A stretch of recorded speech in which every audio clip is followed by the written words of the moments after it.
Honorable MEC, 10 years ago we had no idea of how great a challenge, but impactful idea we had embarked on.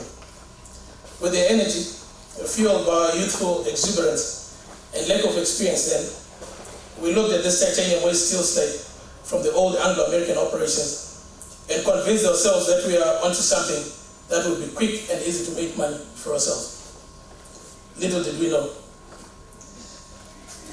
that it would take us even 10 years to get here. Oh, thank you so much for joining us on KZN News Talk. Maybe let's begin with the significance of this day. Thank you for having me. This is a huge project, and we've been at it for more than 10 years. It has taken probably my entire youth trying to work on this. Now, if you look at the significance of it, I think there's a couple of few points which I'd like to touch on. The first one is that it's in the context of economic impact. You know, South Africa has the second largest reserves in terms of titanium mineral ores.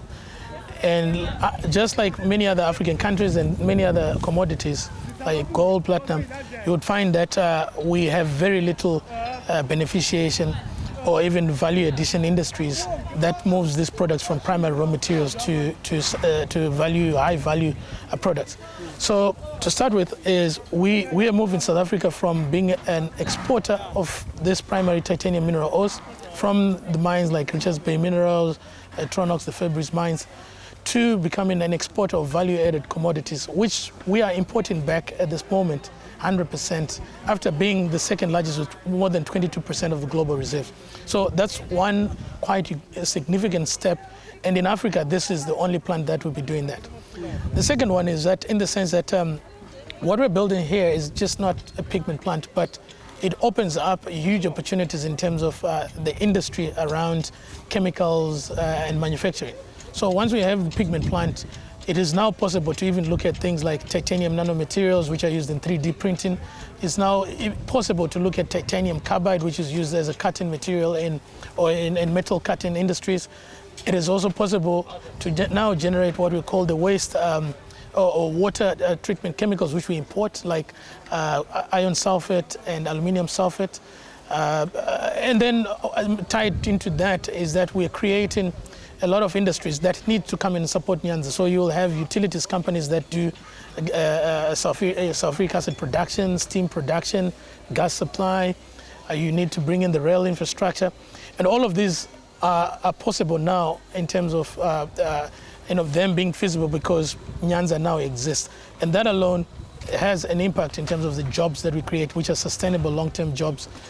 During construction, we're looking at 1,200 jobs over a 36-month period. Already we have 60 people on site with Greenac as our principal contractor. And once we finish this first phase, we'll probably have up to 80 people coming to work in the Technical Service Center. And we start construction on the remaining phase 2 and phase 3, and that's 1,200 jobs there.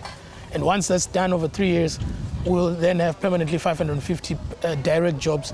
And I'm not even counting other jobs that will be created. And for example, we need to shuttle employees to and from work. So the taxi industries will need to invest around that. We'll have catering and cleaning companies. We'll have trucking businesses that have to come into that. So, the impact is monumental, and sometimes and we haven't done enough justice to actually explain what it does to the local community and at large the society within the KZN itself. Is there a specific reason why you chose the city of Umhlathuze to establish this plant? Yes, when we started, we thought we would have this plant in Witbank next to Highveld Steel, but the purpose of the feasibility studies that we have done was to do trade strategy research. And in that, what we did, for example, we realized that having the plant in Witbank, it means we need to be importing sulfuric acid to Witbank. And that would cost us in excess of 200 million rand a year. Whereas having the plant here next to Fosco, which has acid, or we can import through the ship, or we make it ourselves, we would only be paying probably 40 to 50 million rand a year in shipping the material. So Richards Bay Richards Bay became the location. Now, why in the IDZ itself? It also, I think the South African government, what it has done very cleverly and which attracts most investors like us, is that they've provided incentives that make the business more viable. So for instance, they've come in and provided core funding to develop, to complete the feasibility studies. We have also received incentives, as what they call the 12I manufacturing incentives from DTI and National Treasury, which will give us incentives worth over 900 million. Our tax, income tax is not 28%, it will be 15%. And those are things that changes the whole dynamics in terms of where you locate, whether you're going to sit in a location that's not in SEZ and here. And then lastly also, just being here, access to the port, because 70% of our product will be for export. And also we needed the sea outflow line, because when we discharge our treated effluent, in accordance with the environmental permissions and standards, we need to be having an access to the sea outflow line. So if we're inland, then we need to build tailings dam and that's massive amount of land. So Richards Bay IDZ was a perfect fit for us. What sort of skills are you going to be looking for once you start to fully operate? This is largely a chemical and engineering plant. So there's a lot of engineers that we required. We'll need a lot of chemists. So when we look at the titanium pigment, to understand the product development, we need a lot of chemists and data analysts and lab analysts. We'll need a lot of artisans for the maintenance of the plant and millwrights.